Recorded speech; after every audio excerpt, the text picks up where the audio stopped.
Welcome to the deep dive. Today we are really plunging headfirst into a stack of sources all about one truly singular book.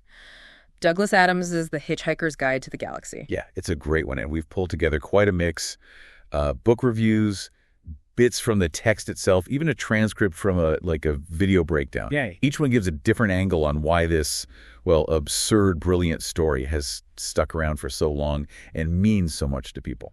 And our mission really in this deep dive is to figure out what it is about this, seemingly chaotic science fiction comedy that gives it such lasting power. What are the key things hiding in these sources that can help you understand its magic? Okay, let's start with the hook, because it's just instantly iconic, isn't it? Imagine this. You wake up, they're bulldozers, literally about to flatten your house for a new bypass. Right, totally infuriating. But then, before you can even, process that, the entire planet Earth is scheduled for destruction, for an intergalactic bypass. Yeah, from local planning nightmare to universal catastrophe in, 5 minutes? Our sources definitely highlight this opening as peak Adams. If you're Arthur Dent, your reaction is just pure, relatable outrage. And then, as the sources make crystal clear, things go from zero to gloriously weird very fast. Okay, so let's unpack this setup.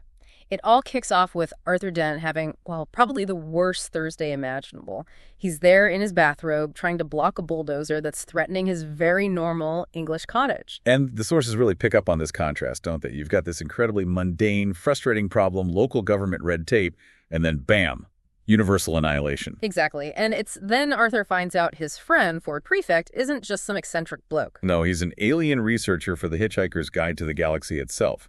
The electronic book that gives the whole thing its name. And Ford manages to yank Arthur off the planet just seconds before Earth gets, vaporized by the Vogon constructor fleet.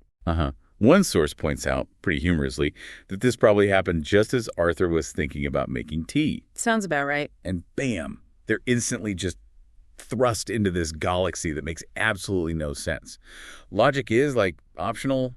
Physics is more of a guideline. And survival depends on pure dumb luck, basically. Right.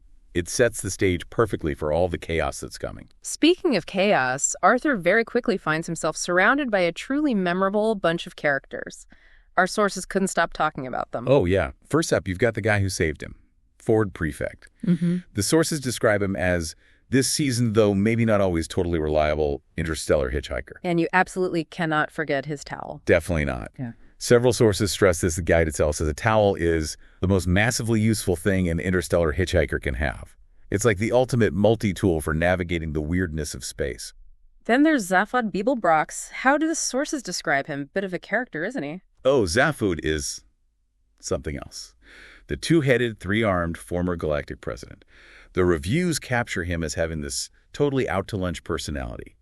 Impulsive, incredibly self-centered. And he happens to have just stolen the most advanced ship in the galaxy. Exactly, the heart of gold, which is how Ford and Arthur get picked up, sort of accidentally. They also meet Trillian, who was originally Tricia McMillan from Earth. Zaphod apparently picked her up at a party just before, everything. Right, the only other human survivor we know of at this point. She brings a slightly more maybe grounded perspective, if you can call anything that's sort of grounded. Maybe less ungrounded. Yeah, perhaps. But the character the sources seem to talk about most passionately is Marvin the paranoid android. Marvin, the robot with a brain the size of a planet who's just perpetually, utterly miserable. Precisely. The sources really highlight his genius, but also just this crushing chronic depression. He's always complaining about the universe, about being smarter than everyone else, but stuck doing boring tasks. It's hilarious, but... Yeah, it is funny. But some sources also find this surprising depth there, touching on ideas about AI, sentience, and what it means to be brilliant, but completely dejected. And we can't forget the first big obstacle they run into. The Vogons. The Vogons. Yeah. Described across the sources as just, profoundly disagreeable, bureaucratic to the extreme, and universally hated. And their poetry. Oh, God, the poetry. Famously, the absolute worst poets in existence. Vogon poetry is literally used as a form of torture in the book. It's such a perfect Adams thing, taking something mundane like bad poetry and turning it into a cosmic horror. These characters and just the sheer unpredictability, it leads to some incredible, bizarre plot points. What do the sources highlight as the key moments driven by all this chaos? Well, getting picked up by Zaphod's ship, the Heart of Gold, that's crucial. It's powered by the infinite improbability drive. Ah, yes, the The draft. sources love talking about this. It's this device that basically lets the ship be anywhere in the universe instantaneously, just powered by sheer mind-bending improbability. It makes zero logical sense. None whatsoever. But it's the engine of the plot's randomness. It gives Adams infinite excuses for utterly weird things to happen, like, turning into penguins or something. And where does this improbability drive first land them? Somewhere pretty significant, right? The legendary, almost mythical planet Magrathea. The planet builders. Exactly. A planet famous for custom building other planets. And here they meet Slartibartfast, this kindly old planet designer. What did the sources love about him? I remember something about fjords. Yes, his pride in his work. Specifically, his fondness for Earth. And he mentions with particular pride designing Norway, with its lovely crinkly edges.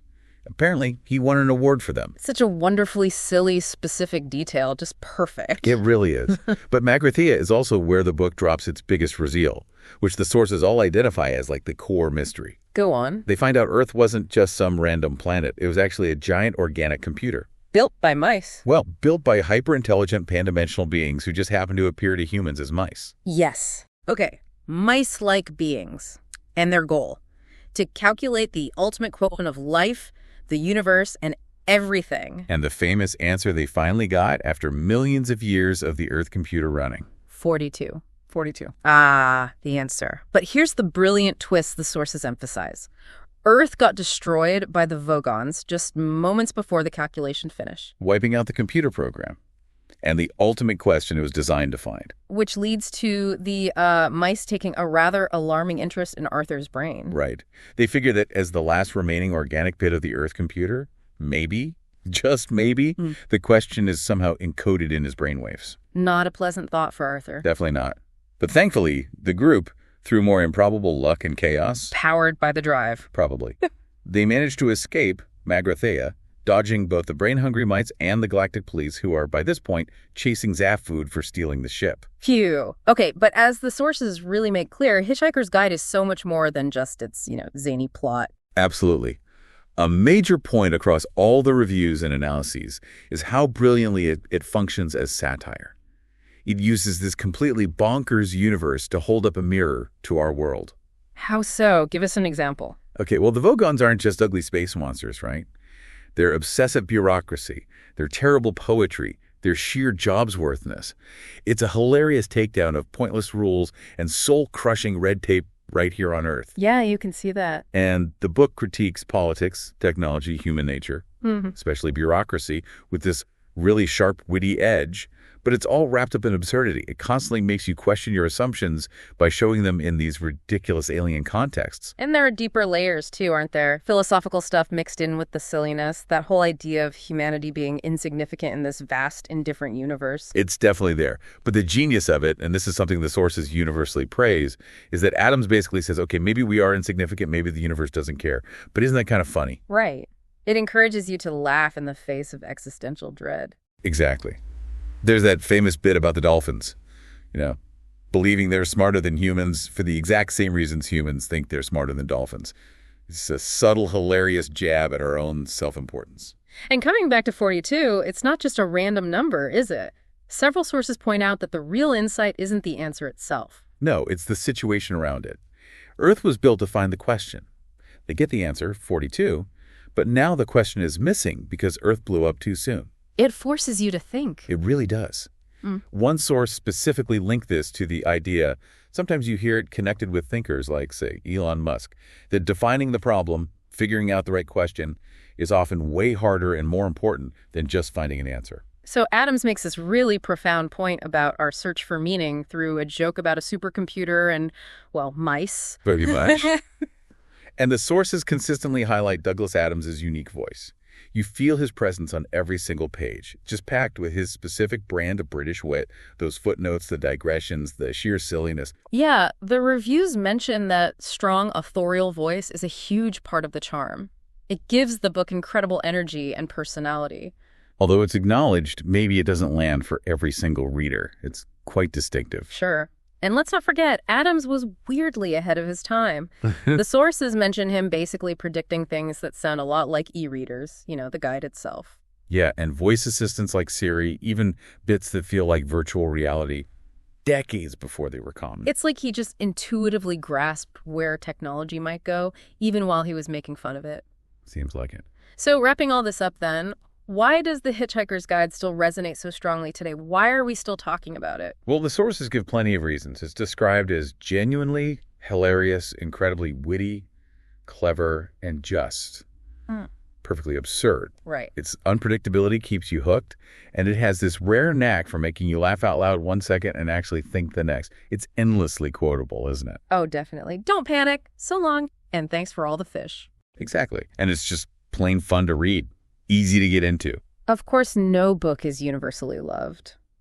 The sources do touch on some common criticisms. Some people find the plot too loose, maybe, too aimless. Just a series of random events without a clear destination. Yeah, and if you're looking for a traditional story arc with a neat ending, this first book can feel a bit abrupt.